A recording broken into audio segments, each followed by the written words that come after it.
नमस्ते मेरे प्यारी YouTube फैमिली, कैसे हैं आप लोग। उम्मीद करूंगी आप लोग बहुत अच्छे होंगे। हम लोग भी अच्छे हैं। स्वागत है आप सभी का आपके अपने ही चैनल स्वाति भक्ति एंड ब्लॉग में।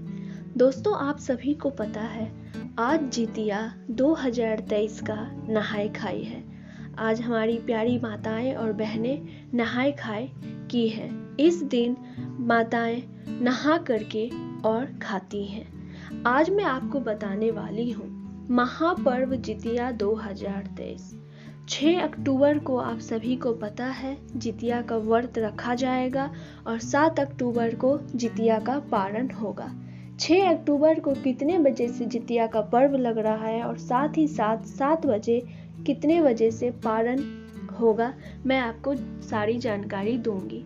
साथ ही साथ दोस्तों, पारण या जितिया के व्रत के दौरान हमें किस कार्य का ध्यान रखना चाहिए कि बिल्कुल भी नहीं करना चाहिए। आइए दोस्तों, अब मैं आपको बताती हूँ कि जितिया व्रत के दौरान कौन कौन से ऐसे कार्य हैं जो हमें नहीं करना चाहिए। वीडियो पसंद आने पर प्लीज़ वीडियो को लाइक और चैनल को सब्सक्राइब और शेयर कीजिएगा।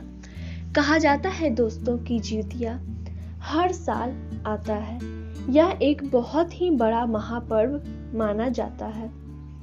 इस पर्व में माताएं 24 घंटे का निर्जला व्रत रखती हैं। किसी किसी साल देखा गया है कि 48 घंटे का जितिया व्रत रहता है। उसमें 48 घंटे तक का निर्जला व्रत किया जाता है। दोस्तों, जितिया पर्व क्यों मनाया जाता है? जितिया पर्व अपने संतान की प्राप्ति के लिए, संतान के दीर्घ आयु के लिए, संतान की अच्छी कामना के लिए, संतान की भविष्य उज्जवल के लिए और साथ ही साथ जिन्हें संतान नहीं है वह संतान की प्राप्ति के लिए भी जितिया का व्रत करती हैं। यह पर्व तो वैसे संतान की प्राप्ति और सुख शांति के लिए किया जाता है और साथ ही साथ यह पर्व पुत्र के लिए भी किया जाता है। चाहे आपको पुत्र की प्राप्ति चाहिए या पुत्र के लंबी आयु के लिए और पुत्र की अच्छी कामना के लिए जितिया व्रत किया जाता है। साल 2023 में 5 अक्टूबर को जितिया व्रत का नहाय खाए किया गया है। इस दिन माताएं बाल पे से नहाती हैं और श्रृंगार यानी कि सिंदूर, बाल में कंघी और पूजा पाठ करती हैं और अगले दिन साल 2023 में 6 अक्टूबर को व्रत करेंगे। यानी कि इस बार पूरे 24 घंटे का जितिया का व्रत रखा जाएगा। साथ ही साथ दोस्तों, एक बात और बता दूं कि इसमें सरगी का भी प्रयोग होगा। किसी किसी साल देखा गया है कि जितिया व्रत में सरगी नहीं लगता है। यानी कि सरगी कहने का मतलब कि 3 से लेके 4 के बीच में आप सुबह उठ करके कुछ खा सकती हैं। चाहे तो मीठा फल हो, मिठाई हो, शरबत हो, इसका आप सेवन कर सकती हैं। उसके बाद से आपको पूरे 24 घंटे का निर्जला व्रत करना है। जितिया व्रत बहुत बड़ा पर्व माना जाता है दोस्तों। यह हर एक महिला करती है। हर एक सुहागन महिला जितिया का व्रत करती ही करती है। चाहे वह नई नवेली दुल्हन हो, नई नवेली माताएं हो या बूढ़ी हो गई हो, जितिया का पर्व वह लोग जरूर करती हैं। आइए दोस्तों, अब मैं आपको बताती हूँ जो आप 6 अक्टूबर 2023 में पूरे 24 घंटे का व्रत रखेंगे तो आपको कौन कौन सा कार्य बिल्कुल भी नहीं करना चाहिए। दोस्तों, सबसे पहले जितिया का व्रत हो या किसी भी तरह का कोई भी व्रत हो, ध्यान रहे कि आप इस दिन नाखून मत काटिएगा। नाखून अशुद्ध माना जाता है। कहा जाता है कि नाखून राक्षस का प्रतीक होता है, इसलिए नाखून कहा जाता है कि बड़ा नहीं करना चाहिए। आप लोग इस दिन नाखून बिल्कुल भी मत काटिएगा। और गृहस्थनी यानी कि जो घर में कार्य करती हैं, उन्हें एक बात का और ध्यान रखना है कि आप चाकू का भी इस्तेमाल मत कीजिएगा। अगर आप घर में अकेली हैं और आपके घर में और कोई नहीं है तो आप नहाए खाए यानी कि 5 तारीख को ही जो भी आपको चाकू से काटना है फल सब्जी वो आप काट के रख लीजिए। लेकिन जितिया के व्रत के दौरान आपको किसी भी तरह से चाकू का प्रयोग नहीं करना है। अब तीसरा देखा जाए दोस्तों तो जितिया व्रत के दौरान आप बालों में कंघी मत कीजिएगा।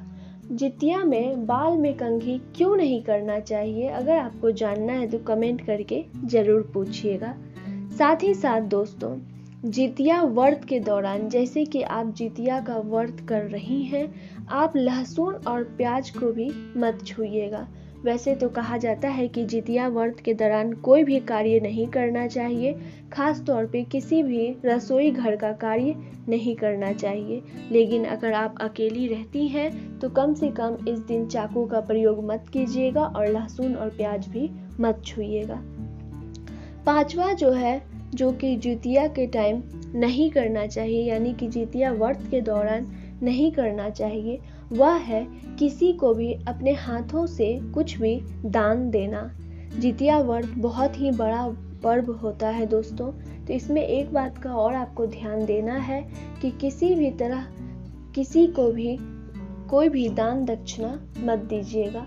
अगर आप पारण के दिन पारण करके और देना चाहती हैं ब्राह्मण को दान दक्षिणा तो आप दे सकती हैं, लेकिन व्रत के दौरान आप भूल कर भी मत दीजिएगा।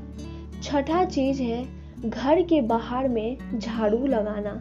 अगर आप घर में अकेले रहती हैं तो घर में आप झाड़ू जरूर लगाइए, लेकिन अगर आप घर में अकेली नहीं हैं तो किसी और को कहिए घर में झाड़ू लगाना। और अगर आप अकेली हैं तो बाहर कम से कम घर के बाहर आपको लकड़ी के झाड़ू से बिल्कुल भी नहीं लगाना है। उसके बाद दोस्तों घर में जूठा बर्तन भी मत धोइएगा। जितिया व्रत बहुत बड़ा पर्व होता है दोस्तों, घर में अगर आप अकेली हैं तो आपको करना ही होगा। अगर आप अकेली नहीं हैं तो किसी के दौरान आप अपने घर के जूठे बर्तन को साफ कराइएगा, लेकिन आप स्वयं साफ मत कीजिएगा।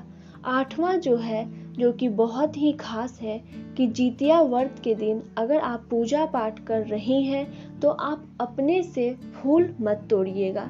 कहा जाता है दोस्तों कि कोई भी पूजा पाठ करने में नहाने के बाद फूल नहीं तोड़ना चाहिए, तो आप भी मत तोड़िएगा।